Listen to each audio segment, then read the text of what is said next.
Dan sekarang kami di Selamat Pagi Malaysia akan berkongsi kepada anda berkaitan dengan satu persidangan, iaitu persidangan meja bulat pendidikan tahfiz Asia Tenggara yang mana akan diadakan pada Jumaat ini, iaitu 11 November, iaitu esok di Institut Latihan Islam Malaysia ILIM Pangi. Jadi saya sangat berbesar hati bersama dengan dua orang tetamu. Pertama, saya bersama dengan Profesor Musa Ahmad, iaitu Timbalan Presiden Persatuan Madrasah Tahfiz Al-Quran Malaysia, dan juga kita ada Tuan Haji Sahlan Sarudin, iaitu Penasihat Persatuan Madrasah Tahfiz Al-Quran Malaysia. Selamat datang Selamat Pagi Malaysia. Sama-sama. Keduanya. Baiklah Prof, kita boleh mulakan berkenaan dengan persidangan ini. Mungkin Prof boleh ceritakan sedikit mengenai latar belakang persidangan meja bulat pendidikan tahfiz Asia Tenggara. Silakan Prof. Assalamualaikum warahmatullahi taala wabarakatuh. Terima kasih. InsyaAllah saya perkenalkan Persatuan Madrasah Tahfiz Al-Quran Malaysia, ringkasannya Permata Al-Quran Malaysia. InsyaAllah kita akan adakan satu program persidangan meja bulat pendidikan tahfiz Asia Tenggara yang akan diadakan pada 10 dan 11 November ini di ILIM. Pada peringkat awalnya kita telah pun mengadakan satu webinar. Lanjutan daripada webinar ini, kita telah memanggil beberapa delegasi daripada Indonesia, Malaysia, Kemboja, Thailand, Filipina, Singapura, Brunei membincangkan kelestarian madrasah tahfiz Al-Quran di Asia Tenggara. Lanjutan daripada itu, maka kita bercadang sempena dengan convocation Hupas Nusantara Pusat Permata Al-Quran. Kita adakan satu persidangan meja bulat Asia Tenggara. Jadi delegasi daripada negara-negara Asia Tenggara akan membentangkan beberapa topik yang kita akan nyatakan dalam proposal, dalam perbincangan itu, iaitu dalam satu antaranya kita tentang bagaimana Asia Tenggara ini boleh menjadikan satu hub pendidikan tahfiz. Ya. Yang kedua, kita akan bincangkan dari segi kelestarian, apakah prospek masa depan, masalah yang akan dapat lepasan tahfiz. Dan yang ketiganya, kita akan bincangkan dari konsep kerjasama. Bagaimana institusi-institusi tahfiz yang banyak di Asia Tenggara ini boleh bekerjasama, sharing dia punya pengalaman, perkongsian, kepakaran. Dan at the end of the day, kita adakan satu exchange program antara negara-negara. Jadi ini kalau digabungkan ini, dia akan menjadi satu entiti yang besar impaknya kepada kawasan rantau Asia ini. Jadi Permata Al-Quran dia ditubuhkan dalam tahun 1998 dan 28 tahun yang lepas kita termasuklah pendukung, pengusaha, pemilik tahfiz menggabungkan madrasah-madrasah tahfiz di Malaysia ini untuk melestarikan. Tujuannya ialah untuk memberikan kebajikan pada madrasah-madrasah tahfiz di Malaysia ini dan menaungin semua di perjalanan jauh mana madrasah tahfiz, institusi tahfiz ini dapat dilestarikan. Jadi mission kita ialah untuk merealisasikan pendidikan tahfiz supaya ia dapat berkembang dan maju, dan mudah-mudahan ia akan lahir satu masyarakat generasi Al-Quran di Malaysia ini, khususnya dalamnya di Asia Tenggara. Jadi kita ada beberapa perkara yang kita bincangkan di dalam persidangan, iaitu pengalaman yang dihadapi oleh institusi tahfiz daripada Asia Tenggara. Akhirnya kita akan membentuk satu resolusi, dan resolusi ini akan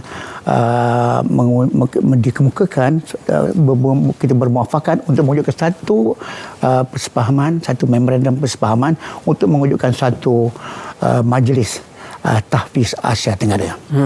Jadi adakah semua negara Asia Tenggara yang akan terlibat, dan siapakah mungkin boleh sebutkan tokoh-tokoh yang akan datang ke dalam persidangan meja bulat nanti? Kita daripada perwakilan daripada Indonesia seperti Kiai, Ustaz daripada Brunei Amiruddin, yang kita telah pun datang berbincang supaya dia menyertai program ini. Jadi 3 tokoh yang kita jemput untuk menyampaikan dalam persidangan ini ialah daripada Malaysia, daripada Indonesia dan daripada Thailand. Dan bagaimana peranan dan pengalaman institusi ini dapat kita sharing, dan juga kita dapat bertukar fikiran untuk menghasilkan satu resolusi bermuafakat untuk mengadakan Majlis Tahfiz Asia Tenggara. Tuan Haji pula bagaimana? Tuan Haji melihat apakah expectation terhadap resolusi-resolusi yang akan dibentuk selepas persidangan ini? Baik, sebenarnya persidangan ini sendiri adalah satu titik tolak penting kepada pendidikan tahfiz di Malaysia ini sebenarnya. Sebab pendidikan tahfiz di Malaysia ini sangat dihormati oleh dunia luar. Bahkan di banyak negara-negara luar seperti Kemboja, Vietnam, Filipina, bahkan Indonesia pun menghantar pelajar-pelajarnya belajar di tempat kita, di negara kita, sebab mereka mempunyai keyakinan terhadap sistem pendidikan tahfiz yang berjalan di Malaysia sekarang ini. Apa yang kita cuba buat, yang cuba kita aturkan di bawah permata Al-Quran ini ialah untuk kali ini kita gabungkan negara-negara di Asia Tenggara ini untuk memperkuatkan lagi pendidikan tahfiz di Asia Tenggara, sebab kita tahu apa yang telah terjadi di negara-negara Timur Tengah. Banyak negara-negara Timur Tengah yang dulu menjadi sumber pendidikan Al-Quran, menjadi sumber pendidikan ilmu-ilmu Islam, akhirnya musnah disebabkan peperangan, konflik dan sebagainya. Dan sampai masanya kita menunjukkan peranan kita di Asia Tenggara ini, di rantau ini, di kalangan umat Melayu rantau ini, di mana kita juga mempunyai kekuatan dari segi penguasaan Al-Quran, penghafalan Al-Quran. Maka kita menginisiatifkan program ini, persidangan pendidikan tahfiz Asia Tenggara ini, untuk kita dapat kumpulkan negara-negara tetangga Asia Tenggara. Kita bertukar fikiran, kita merumuskan kaedah-kaedah, cara-cara pendidikan sesuaikan dengan contemporary masa yang kita boleh jadikan pendidikan tahfiz ini nanti menjadi satu pendidikan yang lebih dinamik, dan kita di negara Asia Tenggara ini mudah-mudahan menjadi hub kepada pendidikan tahfiz yang sophisticated, yang dinamik. Bahkan kita sebenarnya telah membuktikan di Malaysia sahaja, kalangan pelajar-pelajar lulusan tahfiz di Malaysia ini ramai yang dapat dalam masa yang sama menjadi seorang profesional. Okey, ada kalangan pelajar tahfiz kita yang menjadi doktor, engineer dan tokoh profesional lain. Jadi saya rasa sampai masanya kita berkongsi pengalaman ini dengan negara-negara tetangga kita, dan mungkin negara sebesar Indonesia dengan penduduknya yang ramai, guru-gurunya yang ramai, mempunyai kaedah pendidikan tahfiz yang boleh kita kongsi. Begitu juga dengan negara seperti Filipina dan Kemboja, mereka mungkin perlu berkongsi dengan kita, dengan pengalaman kita, sebab kita telah memulakan sistem pendidikan tahfiz ini di Malaysia ini dengan dukungan kuat kerajaan kita sejak tahun 1966. JAKIM, sebelum itu Pusat Islam dan sebagainya, telah memulakannya sejak tahun 1966 lagi. Jadi saya percaya persidangan ini akan jadi turning point yang sangat penting kepada pendidikan tahfiz, bukan saja di Malaysia, bahkan di rantau Asia Tenggara ini. Dan ia akan berlangsung bermula besok, iaitu 11 November di Institut Latihan Islam Malaysia, ILIM Pangi. Baiklah Prof, kalau kita lihat tentang apa expectation terhadap resolusi-resolusi yang dikeluarkan untuk memperkukuhkan pendidikan tahfiz di Malaysia dan khususnya di rantau Asia Tenggara ini, bagaimana sudut pandang Prof mula melihat dengan wujudnya persidangan sebegini, dia mampu untuk menguatkan lagi kepercayaan masyarakat-masyarakat kita untuk menghantar anak-anak mereka ke pusat pendidikan tahfiz ini, kerana mungkin ada setengah-setengah antara kita ini masih lagi berpandangan bahawa pendidikan tahfiz ini mungkin pendidikannya agak terkebelakang sedikit, terutamanya dari segi fasiliti dan sebagainya. Saya percaya perkara itu tidak, tetapi perkara itu masih wujud di kalangan masyarakat. Betul, ya, betul. Maknanya sekarang ini kita lihat kesedaran pada ibu bapa. Ya. Permintaan untuk pendidikan tahfiz ini telah mula dan bertambah permintaan itu.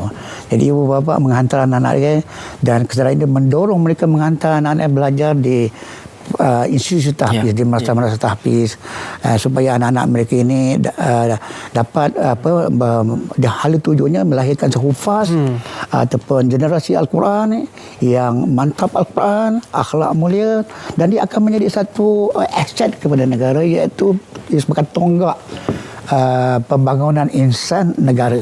Jadi dalam konteks di Malaysia ini kita lihat kerajaan amat prihatin. Jadi ada wujud dasar, telah diwujudkan satu dasar tahfiz, pendidikan tahfiz negara.